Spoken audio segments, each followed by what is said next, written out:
Hello everyone, कैसे हो आप सब। Poonam this side. I hope सब अच्छे होंगे और आप अच्छे से पीछे वाली क्लासेस का रिवीजन कर रहे होंगे।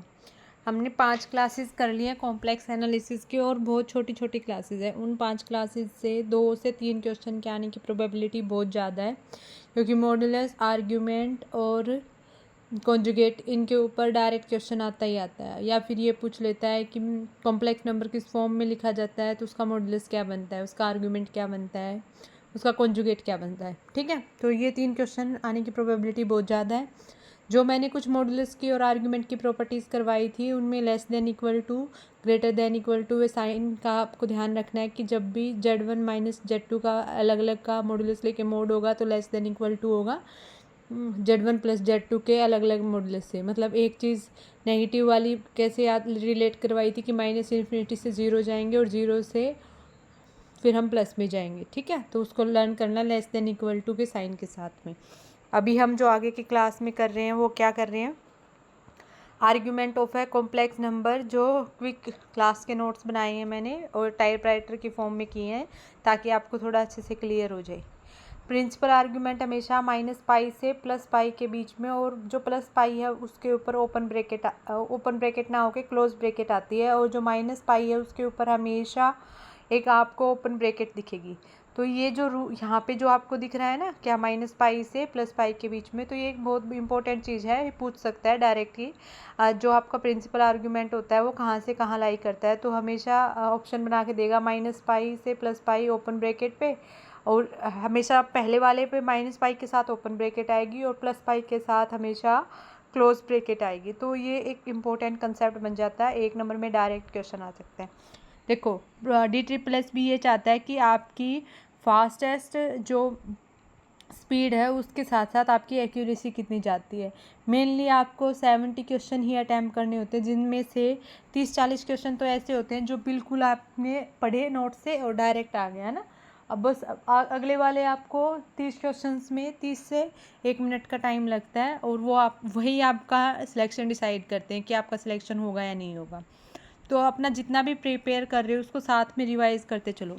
अब प्रिंसिपल आर्गुमेंट क्या होता है, उसमें क्वाड्रेंट रूल लगेगा। कैसे निकालते हैं, मैंने लास्ट क्लास में भी बताया था कि जैसे कोई कॉम्प्लेक्स नंबर है उसको लिखते हैं a+i/b की फॉर्म में। तो पहले हम उसके एक्यूट रेफरेंस एंगल्स निकालते हैं कि थीटा है या अल्फा है, और टेंजेंट इनवर्स b/a होता है ना। जो थीटा है वो चूज़ करते हैं हम क्वाड्रेंट के हिसाब से। अगर फर्स्ट क्वाड्रेंट में होगा a+i/b होगा, सेकंड क्वाड्रेंट में होगा तो नेगेटिव में तो -a+b होगा, ऐसे ही थर्ड में होगा तो -a-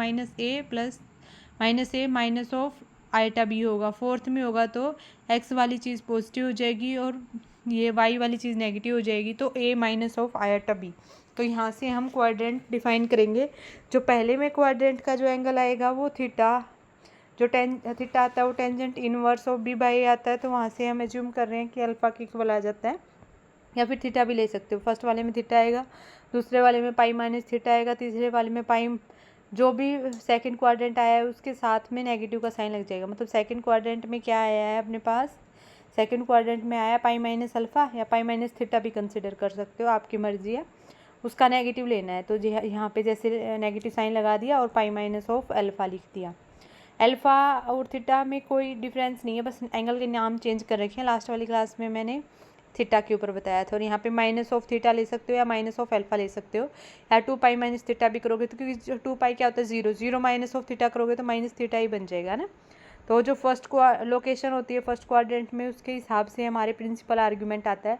और ये क्वेश्चन चाहे डायरेक्ट आए चाहे इनडायरेक्ट आए, इसके आने की प्रोबेबिलिटी किसी न किसी सेट में है। जो भी मैं ये बोल रही हूँ ना कि ये चीज़ आ सकती है, ये है PYQs के रिवीजन के बेसिस के ऊपर कि ये चीज़ें आ सकती हैं। ठीक है, तो फर्स्ट क्वाड्रेंट में क्या होगा, थीटा है वो अल्फ़ा के इक्वल आ रहा है, सेकंड क्वाड्रेंट में थीटा है वो पाई माइनस अल्फ़ा के इक्वल आ रहा है, और थर्ड क्वाड्रेंट में क्या होता है, थीटा है वो जो सेकंड क्वाड्रेंट आया है उसका नेगेटिव, तो पाई माइनस ऑफ अल्फ़ा का नेगेटिव गया तो माइनस ऑफ दोनों के साथ में बाहर ब्रैकेट लगा दी और माइनस बाहर कर दिया, तो अल्फ़ा माइनस ऑफ पाई हो गया। और फोर्थ क्वाड्रेंट में जैसे मैंने बताया था 2 पाई माइनस थीटा भी लिख सकते हो या माइनस थीटा लिख सकते हो या फिर माइनस अल्फ़ा लिख सकते हो। नाम चेंज करने से कोई फ़र्क नहीं पड़ता, वैल्यू वही आती है जो आपको B by tangent inverse B by A के अकॉर्डिंग निकालनी होती है। या फिर इसको 2 पाई माइनस थीटा लिख सकते हो, 2 पाई 0 ही बन जाता है क्योंकि 0 टू n पाई पे रिपीटेशन मोड होता है ना। तो इस वजह से 0 माइनस ऑफ थीटा करेंगे तो माइनस ऑफ थीटा आ जाएगा या माइनस ऑफ अल्फ़ा करेंगे तो माइनस ऑफ अल्फ़ा आ जाएगा। अब यहाँ पे इनमें कुछ एग्जांपल्स दिए हैं आपको समझाने के लिए ताकि आपको क्लियर हो जाए चीज़ें कि हम थीटा कैसे निकालते हैं। टेंजेंट थीटा है वो आर्गुमेंट ऑफ जेड होगा, तो जो वहाँ से टेंजेंट इनवर्स बी बाई ए, अब ए प्लस आयटा बी है, ये ए है, यहाँ पे ए की जगह पे क्या है 5 है और बी की जगह पे है 5, आयटा साथ में है, तो बी अपॉन में टेंजेंट इनवर्स बी अपॉन में ए फॉर्मूला बनता है।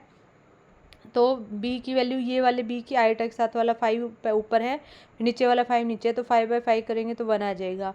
टेंजेंट इनवर्स 1 किस पे बनता है, टेंजेंट π/4 पे बनता है, तो टेंजेंट इनवर्स से कैंसिल हो जाएगा तो π/4 बच जाएगा।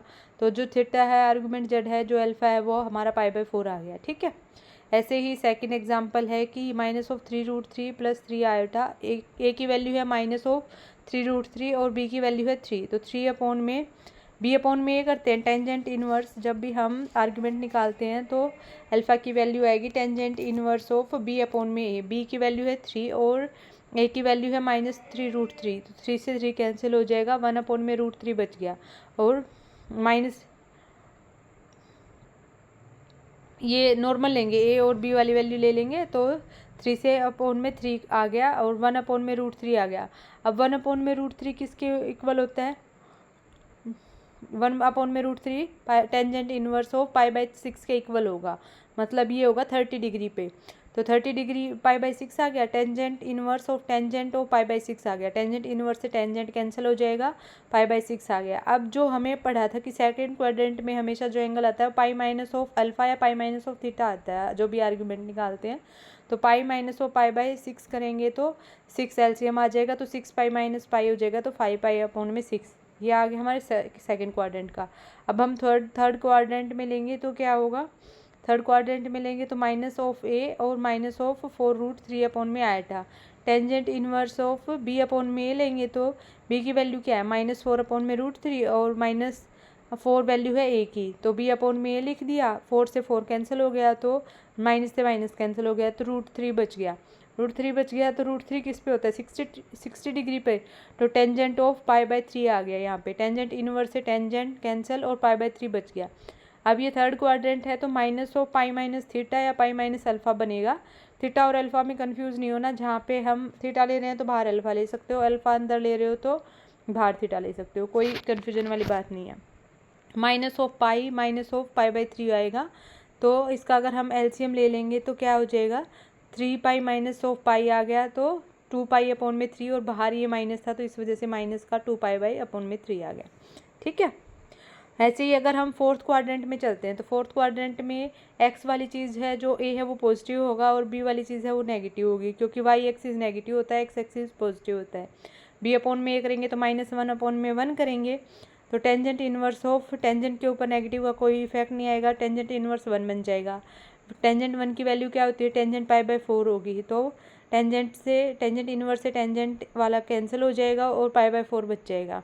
अब फोर्थ क्वाड्रेंट है तो 0 माइनस ऑफ अल्फ़ा लिख सकते हैं या फिर 2 पाई माइनस अल्फ़ा लिख सकते हैं, तो हमारे पास आ गया -π/4। ऐसे ही ये वाला है, आप खुद से ट्राई करना कि -8 -4 आएगा, तो ए और बी की वैल्यू गिवन है, -4 बी की है, -8 ए की है, तो 1/2 आएगा, तो 1/2 कहाँ पे डिपेंड करता है, कुछ किसी की वैल्यू ना हो तो हम डायरेक्ट एज्यूम कर लेंगे कि टेंजेंट इनवर्स ऑफ दैट। ठीक है, ऐसे ही कुछ स्पेशल केसेस दे रखे हैं कि अगर हम मानते हैं कि सिर्फ जेड है वो मतलब 3 + 0 आइटा हो गया ना, यहाँ पे कॉम्प्लेक्स नंबर है, उसमें सिर्फ अगर रियल एक्सिस है जो आर्ग्यूमेंट ऑफ जेड बनता है वो 0 बनता है। ऐसे ही अगर नेगेटिव एक्सिस होगा तो पाई बनेगा। ऐसे ही अगर पॉजिटिव में अगर इमेजिनरी एक्सिस दे रखा है तो π/2 बनेगा, और नेगेटिव में अगर इमेजिनरी एक्सिस दे रखा है तो -π/2 बनेगा। तो ये इंपॉर्टेंट और लर्न करने वाली बातें हैं, इस टेबल से क्वेश्चन डायरेक्ट आ सकता है, तो आपको आना चाहिए कि इस क्वेश्चन से इस टेबल से कौन सा क्वेश्चन आने की प्रोबेबिलिटी है। अगर रियल में होगा, पॉजिटिव में रियल होगा तो 0, अगर नेगेटिव में रियल होगा तो पाई, अगर इमेजिनरी में पॉजिटिव होगा तो π/2 और नेगेटिव में अगर इमेजिनरी होगा तो -π/2। लर्न करने की बातें हैं, पीछे निकाल के देख सकते हो, जैसे फॉर्मूला है टेंजेंट इनवर्स b/a, वैसे ही पुट करो और आपका आंसर आ जाएगा आपके सामने। अब यहाँ पे कुछ रिजल्ट्स है और शॉर्टकट्स हैं। देखो मैं ना कुछ भी स्किप नहीं करवा रही हूँ, कहाँ से क्या क्वेश्चन आ जाए कुछ नहीं पता। हाँ बट ये है कि 2 महीने में 2.5 महीने में मैं सिलेबस को कवर अप करवा दूँगी नॉर्मल, बिल्कुल ईजीली। सिर्फ आपको रिवीजन करनी है। की रिजल्ट्स और शॉर्टकट्स क्या है? Argument of z is not defined for z is equal to 0।